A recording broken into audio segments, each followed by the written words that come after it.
چاند دو ٹکڑے ہو جائے، میرا نبی اگر میدان بدر میں ہاتھ اٹھا کر کے دعا مانگے تو اللہ تبارک و تعالی فتح و نصرت کے جھنڈے لہرا دے۔ میرا نبی اگر میدان طائف میں ہاتھ اٹھا کر کے دعا مانگے تو اللہ تبارک و تعالی امت پر رحم فرما دے۔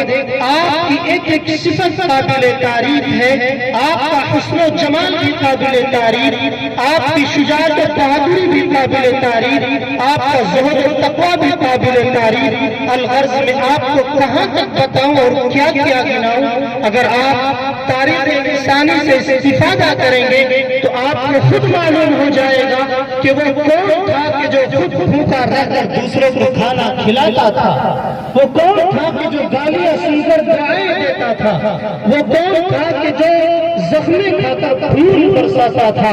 وہ آقا مدنی صلی اللہ علیہ وسلم کی ذات مبارک ہے۔ تمہیں محمد عربی صلی اللہ علیہ وسلم کی شان میں نعت النبی صلی اللہ علیہ وسلم گنگنانے کے لیے آواز دیتا ہوں۔ اپنے بہت ہی قابل احترام مہمان جناب حضرت مولانا محمد حضرت صاحب استاد شعبہ حفظ جامعہ عربیہ گلزار حسینیہ اجرارہ کو میں حضرت والا کو شعر کے ساتھ دعوت دیتا ہوں۔ ہر لفظ وضو کر لیتا ہے، ہر شعر تلاوت کرتا ہے، ہر لفظ وضو کر لیتا ہے، ہر شعر تلاوت کرتا ہے، پڑھتا ہے کوئی جب نعت نبی سمجھو کہ عبادت کر لیتا ہے۔